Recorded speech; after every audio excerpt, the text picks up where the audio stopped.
Hello বন্ধুরা, কেমন আছেন সবাই? আশা রাখছি আপনারা প্রত্যেকেই ভীষণ ভালো আছেন এবং ভালো আছে আপনাদের প্রত্যেকেরই পোষা পাখিগুলিও। আমি মৌসুমী, এমবার্সের সকলকে জানাই স্বাগত। আমাদের কমেন্ট সেকশনে অনেকেই কিন্তু জানতে চেয়েছেন যে ওয়েদার চেঞ্জের সাথে সাথে আমরা অনেক সময় কিন্তু পাখির ঘরে বেশ কিছু নষ্ট ডিম দেখতে পাই, যেগুলো হয়তো জমেছিল খুব ভালোভাবে, কিন্তু ডেড ইন সেল হয়ে যাওয়ার কারণে বাচ্চাগুলো কিন্তু আমরা জীবিত অবস্থায় আর দেখতে পাইনি। এটা যে কোনো পাখি পালক বন্ধুদের কাছেই কিন্তু একটা দুঃখজনক বিষয়, কারণ আমরা সারাটা বছর অনেকটা সময় ওদের পেছনে দিই, অনেকটা ভালোবেসে কিন্তু পাখিগুলোকে পালন করে থাকি। সুতরাং বছরে যখন ব্রিডিং সিজনটা আসে সেই সময় এই ধরনের ঘটনা যাদের সঙ্গেই ঘটুক না কেন, এটা আমাদের খুবই খারাপ লাগার একটা জায়গা। বিভিন্ন কারণেই কিন্তু ডেড ইন সেল হয়ে থাকে, অর্থাৎ ডিমের মধ্যে একটা গঠন হওয়া বা কিছুদিন পর হয়তো ফুটতো যেই বাচ্চাগুলো, সেরকম অবস্থাতে কিন্তু বাচ্চাগুলো ডিমের মধ্যে মারা যায়। তো এই ঘটনা কিন্তু অনেকগুলো কারণের জন্যই ঘটে থাকে। যে সমস্ত কারণে ঘটে সেই বিষয় থেকে আমরা কিভাবে বেরিয়ে আসতে পারি, এই নিয়ে আজকে একটু আলোচনা করার চেষ্টা করব সকলের সাথে। তো চলুন শুরু করি। প্রথম যে ভুলটা আমরা প্রত্যেকটা পাখি পালক বন্ধুই যখন প্রথম অবস্থায় পাখি পালন করতে যাই তখন কিন্তু প্রায় এই ভুলটা করে ফেলি। সেটা এটাই, আমরা যখনই পাখিটাকে ব্রিডে বসাতে চাই তখন কিন্তু আমরা অনেক সময় বুঝতে পারি না পাখিটার সঠিক বয়স হয়েছে কিনা। এটা কিন্তু আমাদের প্রথম এবং প্রধান ভুল বলে আমি মনে করি। তার কারণ যে কোনো পাখি হোক না কেন, আমরা যারা লাভবার জাতীয় পাখি করি তাদের ক্ষেত্রে কিন্তু মিনিমাম বয়সটা হওয়া উচিত 1 বছর। এই 1 বছর সময়টা না দিয়ে আমরা যদি পাখিকে ব্রিডে বসিয়ে দিই তখন কিন্তু অনেক সময় পাখির শারীরিক গঠন সম্পূর্ণভাবে হয় না, যার ফলে কিন্তু এই যে ব্রিডগুলো আমরা নিতে থাকি ওদের থেকে, তখন কিন্তু অপুষ্টিজনিত কারণে বা বয়সজনিত কারণে যেহেতু পাখিটার গঠন সঠিক হয়নি, তখনও অনেক সময় যে সমস্ত পাখিগুলো সঠিক বয়সের আগেই ডিমে চলে আসে অর্থাৎ ব্রিড করে, সেটা যে কোনো পাখির ক্ষেত্রে এটা হতে পারে সমস্যাটা, সেই পাখিগুলোর ডিমের আকার দেখলে কিন্তু কিছু অংশে আমরা বুঝতে পারি। কখনো ডিমের সাইজটা খুব ছোট হয়, এটা অপুষ্টিজনিত কারণেও কিন্তু অনেক সময় হয়ে থাকে। সুতরাং আমরা যে কোনো পাখি পুষতে যাই না কেন, সেটা শখে হোক কিংবা ব্যবসার জন্যই হোক, আমাদের কিন্তু সব সময় মাথায় রাখতে হবে আমরা যখনই যে কোনো পাখির থেকে ব্রিড পেতে চাইবো সেই পাখিটাকে কিন্তু ব্রিডে দেওয়ার উপযুক্ত বয়সের আগে কখনোই বসানো যাবে না। এবার এটা তো গেল আমরা যখনই আগে বয়সের অনেকটা আগে পাখিকে ব্রিডে দিয়ে দেব, তখন কিন্তু ডিমগুলো সাইজও অনেক ক্ষেত্রেই দেখা যায় অপুষ্টির জন্য হোক বা অন্য কোনো কারণে হোক, যেহেতু সঠিক বয়সের আগে পাখির শারীরিক গঠন কিন্তু সম্পূর্ণ হয় না, সেই কারণে কিন্তু পেলভিক বোনের যে গঠন সেটাও সঠিকভাবে হয় না। যে কোনো পাখির ক্ষেত্রে যেই বয়সটা উপযুক্ত ব্রিডে দেওয়ার জন্য সেই বয়সটাতেই কিন্তু আমরা ব্রিডে বসাবো। এছাড়া আমরা যে ভুলটা সবসময় করে থাকি, আমরা প্রায় অনেকেই এটা করি, সারাটা বছর কিন্তু আমরা পাখিগুলোকে ঠিক তেমন ভাবে যত্ন করি না যতটা যত্ন আমরা ব্রিডিং সিজন আসলে করি। তো আমরা যখনই একটা পাখির থেকে আমরা যতগুলো পেয়ার করছি সে কটা পেয়ারের থেকে আমরা ভালো রেজাল্ট পেতে চাইবো, তখন কিন্তু আমাদের সারাটা বছর ধরে সঠিকভাবে মেনটেনটা করে যেতে হবে। যে কোনো পাখি হোক, যে সমস্ত পাখি দানা খাবারের সাথে সাথে নরম খাবারগুলো খায়, সেই সমস্ত পাখির ক্ষেত্রে কিন্তু খাবার দিকটা খুব ভালোভাবে নজরে রাখতে হবে সারাটা বছর। আমাদের পাখিগুলো কিন্তু আমাদের 24টা ঘন্টায় টাইম চায় না আমাদের কাছ থেকে, যেটুকু টাইম পাই আমরা সেটুকু টাইম বের করে ওদের নির্দিষ্ট সময় অন্তর অন্তর জলটা পরিবর্তন করে পরিষ্কার জল দেওয়া, দানার পাত্রটা পরিষ্কার করে পরিষ্কার দানা দেওয়া, এবং সাথে যেটা করতেই হবে আমাদের, যে সমস্ত পাখি যে সমস্ত নরম খাবারগুলো খায় সেই সমস্ত ধরনের নরম খাবারই কিন্তু পাখিকে নিয়মিতভাবে দিতে হবে। অর্থাৎ আমরা এমন নয় শুধুমাত্র যে সময় পাখি ব্রিড করছে সেই সময় দিলাম, বাকি সময়টাকে স্কিপ করে গেলাম, সেটা চলবে না। আমাদের কিন্তু সারা বছরই এগুলো করে যেতে হবে। আমরা ভ্যারাইটি আনার চেষ্টা করব খাবারের মাধ্যমে। যে সমস্ত পাখি দানা খাবার হিসেবে যা যা খায় এগুলোকে আমরা ঘুরিয়ে ফিরিয়ে দেব। যে সমস্ত সফট ফুডের মধ্যে ভ্যারাইটি আনা যায়, সবজি শাক যা কিছু পাখি খায়, ডিম, এই সমস্ত কিছু দানা শস্য, আমাদের কিন্তু অনেক কটা ভিডিওতেই নরম খাবার বিষয়ে আলোচনা করা রয়েছে। যারা নতুন তারা চাইলে একটু দেখে নিতে পারেন। বিভিন্ন রকমের অতিরিক্ত টক ফল এবং অতিরিক্ত মিষ্টি ফল বাদে কিন্তু পাখিকে নরম খাবার হিসেবে সবকিছুই প্রায় দেওয়া যায়, অনেক ফলই দেওয়া যায়। তো সমস্ত রকমের ফল, সবজি, দানা শস্য, এই বিভিন্ন রকমের ভ্যারাইটি এনে পাখির অপুষ্টি যাতে দূর হয় সেই চেষ্টা কিন্তু আমাদেরকেই করতে হবে। এছাড়া যেটা করতে হবে, যেটা আমরা অনেক সময় ভুল করি, ব্রিডে বসিয়ে দেওয়ার আগে আমরা সঠিকভাবে কৃমির কোর্সটা করাই না। এর ফলেও কিন্তু বিভিন্ন সময় দেখা যায় ডেড ইন সেল হয়ে যাচ্ছে। অর্থাৎ আমরা যে কোনো পাখিকে যখন ব্রিডে দেব তার অন্তত পক্ষে 1 মাস আগে কিন্তু কৃমির কোর্সটা সঠিকভাবে করিয়ে নিতে হবে, তারপর পাখিকে ব্রিডে বসাবো। উপযুক্ত বয়সের কথা তো আগেই বললাম। যখন কৃমির কোর্সটা করব, যেভাবে পদ্ধতি অবলম্বন করে করা উচিত, লিভার দিয়ে, কৃমির ওষুধ দিয়ে, এরপর আবার লিভার দিয়ে, যখন ব্রিডে বসাতে চাইবো, অর্থাৎ আমি বক্স বা হাড়ি দেব পাখির জন্য, তখন কিন্তু পাখির ক্যালসিয়াম, ভিটামিন এগুলোর প্রয়োজন হয়। কিন্তু আবারও একটা কথা বলি, অতিরিক্ত ওষুধ ব্যবহার করলে আমরা যদি প্রয়োজন কতটুকু পাখির সেটা না জেনেই ওষুধ ব্যবহার করতে শুরু করি অতিরিক্ত মাত্রায়, তাহলে কিন্তু ফলটা বিপরীত হতে পারে। অর্থাৎ অনেক সময় দেখা যায় কি পাখি ওষুধটাকে শরীরে অ্যাবজর্ব করতে না পেরে বেশি করে, যেটা ভিটামিনের এফেক্টে আমরা অনেক সময় দেখতে পাই, অতিরিক্ত ভিটামিন যারা ব্যবহার করে ফেলি, আমরা অনেক সময় দেখি পাখি কিন্তু বারবার ক্লাচিং করতে শুরু করে। অর্থাৎ একবার ডিমটা দিল, কোনো পাখির ক্ষেত্রে 4টে 6টা, যে যেই পরিমাণ ডিম দেওয়ার সেটা দিল, দেওয়ার কিন্তু আবার কয়েকটা দিন বাদ দিয়ে আবার পাখি ডিম পাড়তে শুরু করে। এর ফলে কিন্তু আলটিমেট কোনো লাভ আমরা পাই না।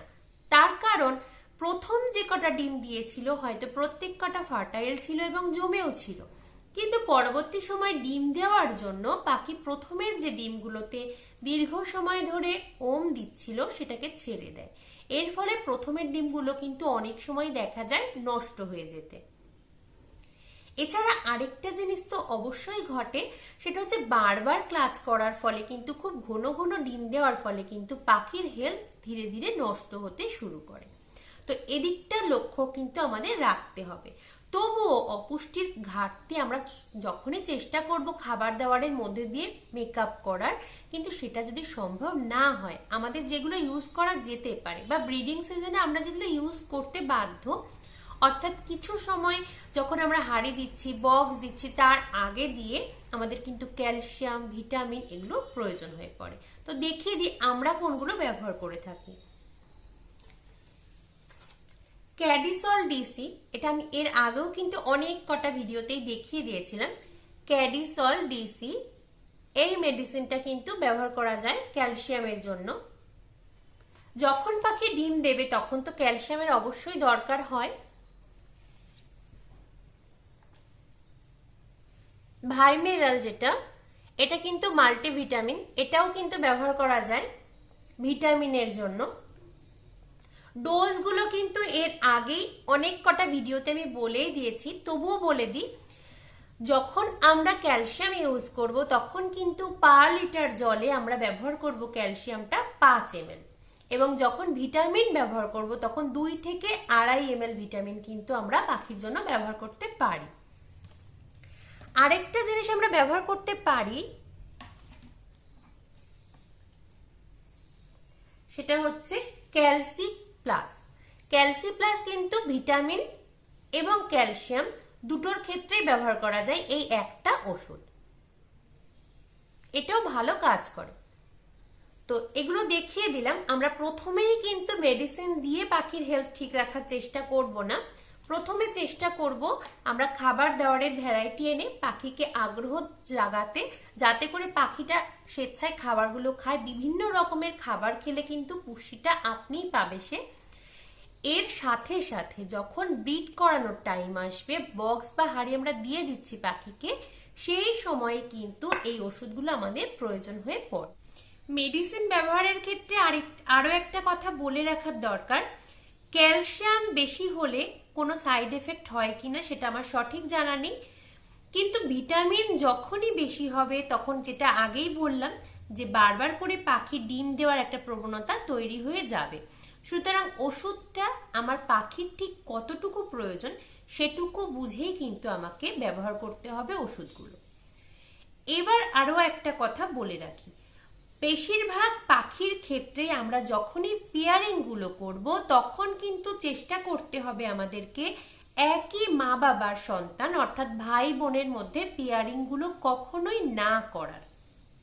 আমরা যখনই এই ধরনের পেয়ারিং গুলো করি তখন কিন্তু ওরা জিনগতভাবে দুর্বল হয়ে যায়, এবং এর ফলে আমরা যখনই ওদের থেকে ব্রিডগুলো নেওয়ার চেষ্টা করি তখন কিন্তু ডিমগুলো অপেক্ষাকৃত অন্যান্য ডিমের তুলনায় দুর্বল হয়ে যায়, এবং এই যে ডেডিং সেল হয়ে যাওয়ার প্রবণতা অনেকটাই কিন্তু বেড়ে যায়।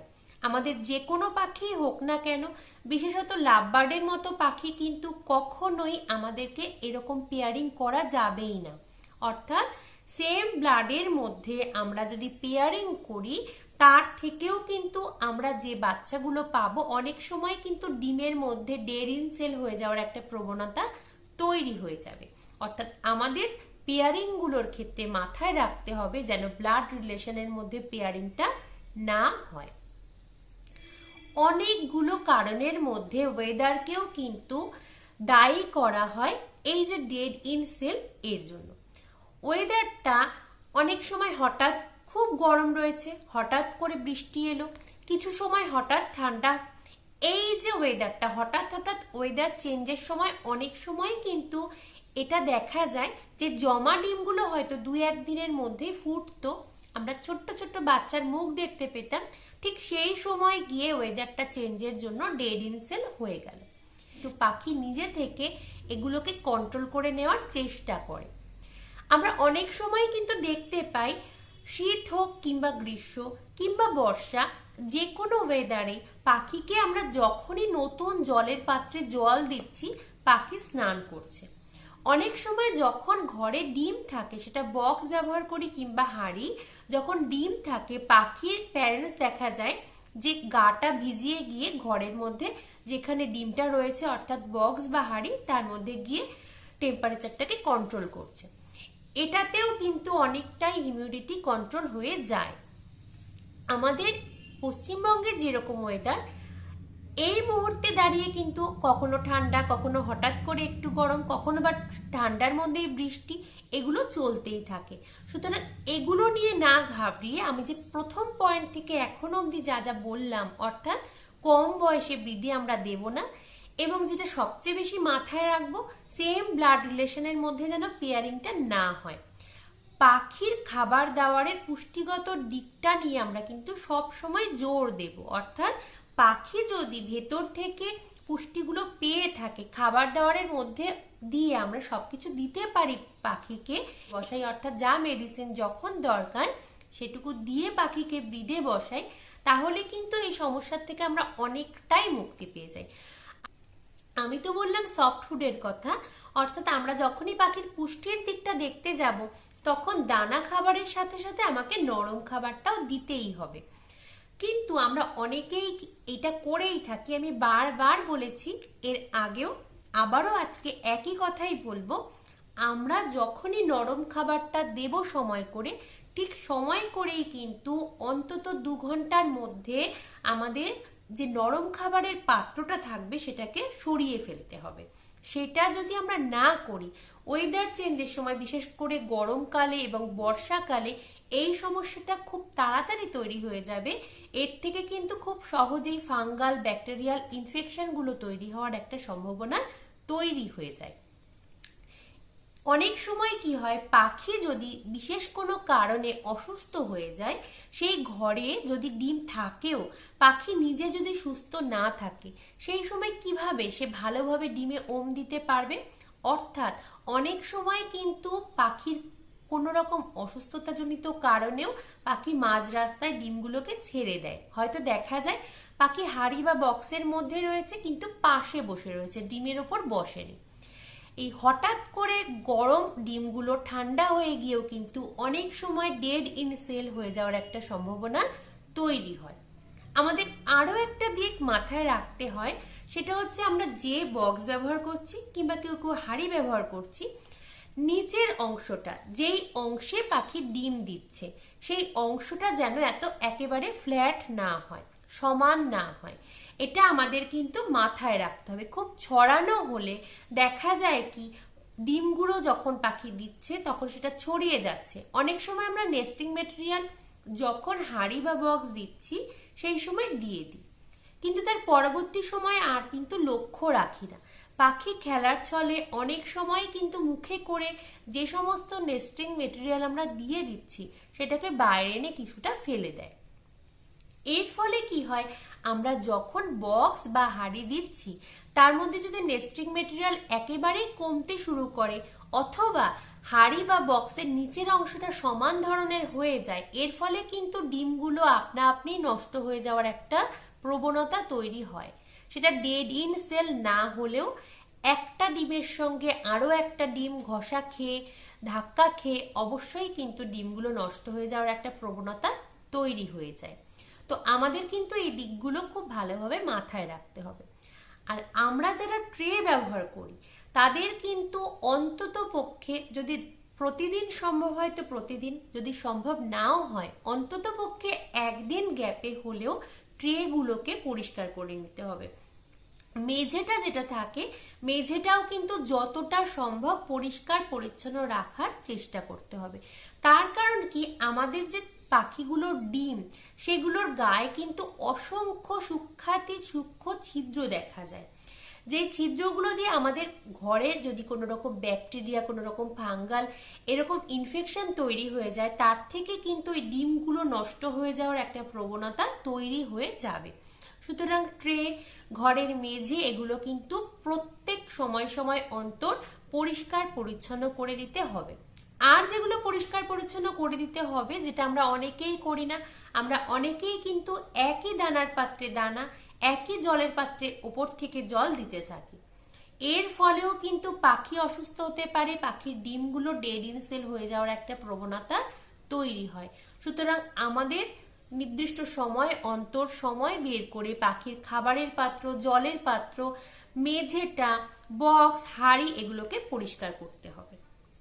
আমরা যখন ফার্স্ট টাইমে পাখিকে ব্রিডে বসাই, লাভ বার্ড, ককাটেল এই জাতীয় পাখির ক্ষেত্রে কিন্তু পাখিটা মোটামুটি বছরে 2 থেকে 3 বার খুব ভালোভাবে ব্রিড করে। তো প্রথমবার যখন আমরা ফার্স্ট ক্লাচের সময় পাখিকে বক্স বা হাঁড়ি দিচ্ছি, আমরা অনেক সময় করি কি, খুব ভালোভাবে যত্ন সহকারে পরিষ্কার পরিচ্ছন্ন নতুন হাঁড়ি বা বক্স পাখিকে দিয়ে দিই নেস্টিং মেটেরিয়াল সহ। কিন্তু এর পরবর্তী ক্লাসগুলোর সময়, অর্থাৎ দ্বিতীয় এবং তৃতীয় ক্লাসের সময় কিন্তু আমরা ততটা যত্নশীল হই না। এবার অনেক সময় দেখা যায় প্রথমে যেই ঘরে বাচ্চা ছিল, বাচ্চাগুলো বড় হওয়ার পর পাখি আবারও ডিম দিয়ে দিয়েছে সেই নোংরা অবস্থাতে। আমাদের কিন্তু এরকম কখনোই করা যাবে না। পাখির বাচ্চা প্রায় সেলফে আসার মতো হলেই আমাদের কিন্তু আগে থেকে বক্স, এবং অবশ্যই খুব ছোট বয়সে কিন্তু পুরোপুরি নেস্টিং মেটেরিয়ালটা চেঞ্জ করা যাবে না, তাহলে কিন্তু পাখি ঘাবড়িয়ে গিয়ে অনেক সময় বাচ্চাকে খাওয়ানো বন্ধ করে দেবে। যখন পাখির বাচ্চা প্রায় সেলফে আসার মতো হয়ে যাবে, সেই সময় কিন্তু আমাদের নেস্টিং মেটেরিয়ালগুলো চেঞ্জ করে দিতে হবে। যতটা সম্ভব হাঁড়ি বা বক্স আমরা যেটা দিচ্ছি সেটাকে পরিষ্কার পরিচ্ছন্ন করে আবার নতুন নেস্টিং মেটেরিয়াল দিয়ে কিন্তু আমাদের ব্রিডে বসাতে হবে পাখিটাকে। আমরা যদি এটা প্রত্যেক বারের জন্য মেনটেন করে চলি, তাহলে কিন্তু ডেড ইন সেল যেটা হয়, অর্থাৎ বাচ্চার গঠন হয়ে যাওয়া সত্ত্বেও বেরোতে পারছে না, এই সম্ভাবনাটা অনেকটাই কিন্তু কমে যায়। আমাদের কিন্তু প্রত্যেক কটা বিষয়কেই খুব ভালোভাবে মাথায় রাখতে হবে। পাখি আমরা কখনোই আন্ডার এজ ব্রিড করাবো না, আমরা সেম ব্লাড রিলেশনের মধ্যে পেয়ারিং করাবো না, পুষ্টির দিকটা খেয়াল রাখবো, ওষুধ যতটুকু প্রয়োজন সেটা দেব, কৃমির কোর্সটা সঠিকভাবে করাবো।